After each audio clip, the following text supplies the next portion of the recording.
Hello दोस्तों, मैं S K Modi imperial youth classes की ओर से आप तमाम दोस्तों का हार्दिक स्वागत करते हैं। पिछले वीडियो में मैंने रेशियो एंड प्रोपोर्शन से 1 से लेकर 38 तक क्वेश्चन का सॉल्यूशन करवा चुका था और ये 39वां नंबर क्वेश्चन है। आइए देखते हैं। किसी धन को 3 व्यक्तियों में 4:6:9 के अनुपात में बांटा जाता है। यदि सबसे बड़ा भाग सबसे छोटे भाग से 1000 रुपया अधिक हो तो कुल धनराशि क्या होगी। तो आइए क्वेश्चन के अकॉर्डिंग चलते हैं। 3 व्यक्ति है, एक है ए, दूसरा बी और तीसरा सी, और इन तीनों के बीच में 4, 6 और 9 के अनुपात में धन बांटा जाता है। कहता है कि सबसे बड़ा भाग सबसे छोटे भाग से, तो सबसे बड़ा भाग इसमें 9 है और सबसे छोटा भाग इसमें 4 है।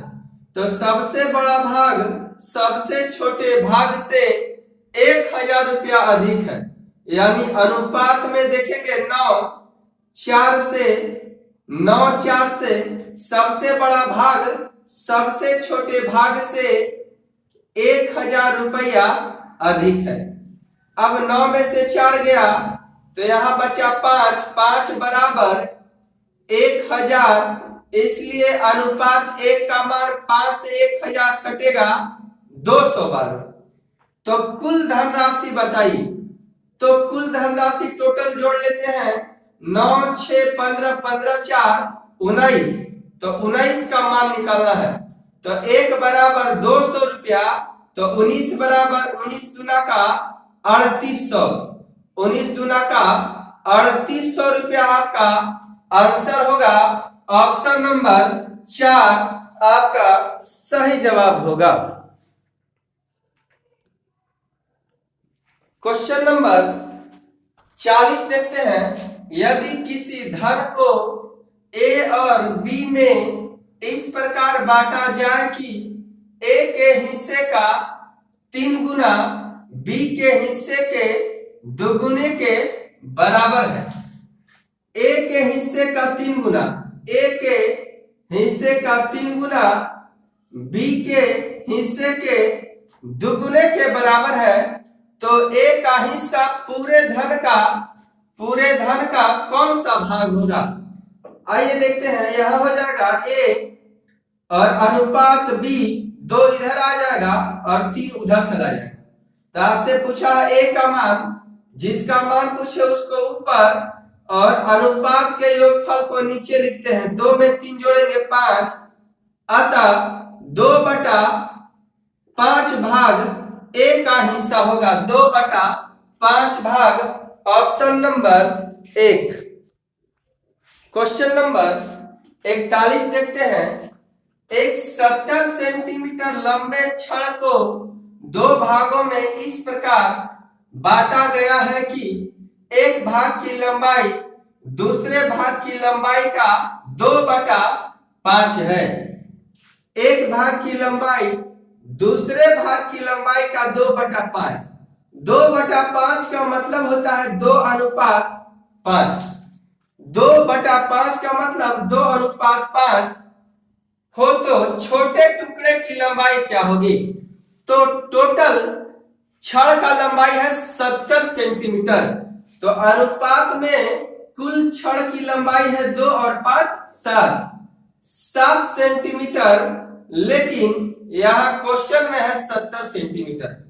तो 7 बराबर 70, तो 1 बराबर 10 सेंटीमीटर, तो 2 बराबर हो जाएगा 20 सेंटीमीटर और 5 बराबर 50 सेंटीमीटर। अतः यह बड़े टुकड़े की लंबाई होगी और ये छोटे टुकड़े की लंबाई 20 सेंटीमीटर होगी। हम कह सकते हैं ऑप्शन नंबर 1 सही जवाब है। क्वेश्चन नंबर 42 देखते हैं। एक 2 अंकों की संख्या तथा उसके अंकों के योग का अनुपात 7:1 है। यदि दहाई अंक इकाई अंक से एक अधिक हो तो संख्या क्या होगी? आइए ऑप्शन से लेकर चलते हैं। तो हम मान लिए पहला ऑप्शन ले लिए 21। अब कह रहा है कि यह 2 अंकों की संख्या होना चाहिए, 1 और 1 2 अंकों की संख्या है। अब तथा उसके अंकों का योग, इसके अंकों का योग, इसके अंकों का योग, तो संख्या लिया है 21। अब इसके अंक को जोड़िए तो 2 में 1 जोड़ेंगे तो 3, अंकों का योग हो गया 3, 2 और 1 3। अब 3 से काटेंगे 21 को तो ऊपर में होगा 7 और नीचे में होगा 1। योग का अनुपात 7:1 है, 7:1 आ गया। अब आगे, यदि दहाई अंक इकाई अंक से एक अधिक है, इसको बोलते हैं इकाई और इसको बोलते हैं दहाई। तो देखेंगे ये दहाई अंक किससे? इकाई अंक से। दहाई अंक इकाई अंक से एक अधिक होना चाहिए, तो 2 जो है 1 से 1 अधिक है, बात सही है। अतः ऑप्शन नंबर 1 हो गया आपका सही उत्तर। क्वेश्चन नंबर 43 देखते हैं। किसी वस्तु के लाभ और विक्रय मूल्य। लाभ का मतलब होता है प्रॉफिट, लाभ का मतलब प्रॉफिट, और विक्रय मूल्य का मतलब सेलिंग प्राइस, जिसको शॉर्ट में बोलते हैं एसपी। लाभ और विक्रय मूल्य के मध्य जो अनुपात है वह 1:4 है, 1:4। तो विक्रय मूल्य और लागत मूल्य, विक्रय मूल्य और लागत मूल्य, लागत मूल्य का मतलब होता है क्रय मूल्य। तो आपसे पूछ रहा है विक्रय मूल्य यानी एसपी और लागत मूल्य यानी सीपी का अनुपात बताइए। तो ऐसे समझने का प्रयास करेंगे। जब किसी वस्तु को आप 4 रुपया में बेचते हैं तो 1 रुपये का लाभ होता है। जब किसी वस्तु को 4 रुपया में बेचते हैं तो 1 रुपया का लाभ होता है। तो आप बताइए उस वस्तु को कितना में खरीदे होंगे? 4 रुपया का बेचकर 1 रुपया का लाभ कमाए, इसका मतलब उस वस्तु को आप 3 रुपया में खरीदे होंगे। 3 रुपया में खरीद कर 4 रुपया में बेचेंगे तब तो 1 रुपया लाभ होगा। अतः क्रय मूल्य हो गया 3 रुपया और विक्रय मूल्य 4 रुपया पहले से दिया हुआ है। आपका आंसर 4:3 हो गया। ऑप्शन नंबर 3 आपका सही जवाब होगा। क्वेश्चन नंबर 44 देखते हैं। किसी विद्यालय में शिक्षकों तथा विद्यार्थियों का अनुपात 1:25 है। यदि 36 और विद्यार्थी आ जाते हैं तो अनुपात 1:28 हो जाता है। विद्यालय में कुल कितने शिक्षक हैं? शिक्षकों की संख्या पूछ रहा है। तो आइए अकॉर्डिंग टू क्वेश्चन के अनुसार चलते हैं। शिक्षकों और विद्यार्थियों का अनुपात, शिक्षक का मतलब हो गया टीचर और विद्यार्थी का मतलब हो गया स्टूडेंट। 1:25 दिया हुआ, 1:25। अब क्या होता है कि 36 विद्यार्थी और आ जाते हैं तो अनुपात बढ़कर हो जाता है 1:28। अब समझने का प्रयास करेंगे। यहाँ 36 स्टूडेंट बढ़ा है तो अनुपात में स्टूडेंट था पहले 25, अब हो गया 28, यानी कितना बढ़ा अनुपात में? 3 बढ़ा है, लेकिन क्वेश्चन में बढ़ा है 36, इसलिए 3 बराबर 36 तो 1 बराबर हो गया 12 और 1 का मान है 12 और 1 अनुपात माने हैं टीचर को, अतः शिक्षकों की संख्या होगी 12। ऑप्शन नंबर 1 आपका सही जवाब होगा।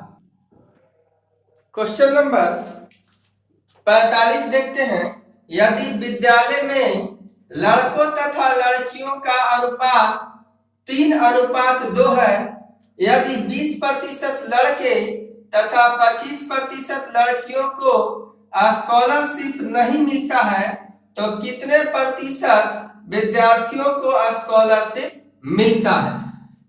क्वेश्चन कह रहा है कि किसी विद्यालय में लड़के यानी बॉय और लड़कियां यानी कि गर्ल्स, लड़के यानी बॉयज और लड़कियां गर्ल्स, बॉयज और गर्ल्स का जो अनुपात है वह 3:2 है। और मान आपसे प्रतिशत में पूछा है, तो अनुपात में लड़का और लड़की की संख्या 3 और 2 कितना हो गया 5, लेकिन प्रतिशत में होता है 100, इसलिए 5 बराबर 100, इसलिए 1 बराबर हो गया 20। तो 1 बराबर 20, तो 3 बराबर हो जाएगा 60 और 2 बराबर हो जाएगा 40। 1 बराबर 20, तो 3 बराबर 60 और 2 बराबर 40। अब कहता है कि 20% लड़के को स्कॉलरशिप मिलता है, तो 60 का 20% निकालते हैं। तो 60 का 20%, 6 दूना का आ गया 12 और प्लस 25% लड़कियों को स्कॉलरशिप मिलता है, तो 40 का 25% 10, यानी कि 20% लड़के और 25% लड़कियों को स्कॉलरशिप नहीं मिलता है, यानी कि 12 और 10 कितना, 12 और 10 होता है 22। 22% लड़के और लड़कियों को स्कॉलरशिप नहीं मिलता है, इसलिए कितने को मिलता है, तो टोटल था 100, 100 में 22 को नहीं मिला, यानी कह सकते हैं कि 78% विद्यार्थियों को स्कॉलरशिप मिलेगा। क्वेश्चन नंबर 46 देखते हैं। 210 रुपया को ए, बी तथा सी में इस प्रकार बांटा जाता है कि यदि ए को 2 रुपया मिले तो बी को 3 रुपया मिलेगा, बी को 4 रुपया मिले तो सी को 5 रुपया मिलेगा, तो ए का हिस्सा क्या होगा। तो आइए समझते हैं। कहता है ए को 2 रुपया मिले तो बी को 3 रुपया मिलता है, अगर बी को 4 रुपया मिले तो सी को 5 रुपया मिलता है। तो यहाँ पे देखेंगे बी का मान बराबर नहीं है, तो बी का मान बराबर नहीं है, तो बराबर करने के लिए हम क्या करते हैं कि इस 3 से इस 4 में गुना कर देते हैं और इस 3 में इस 4 से गुना कर देते हैं। तो गुना करने पर 4 दूना का 8 और 4 तिया 12, 4 तिया 12 और 5 तिया 15, अतः ए अनुपात बी अनुपात सी का मान 8 अनुपात 12 अनुपात 15 आ गया। अब आपसे पूछ रहा है कि ए का हिस्सा बताइए।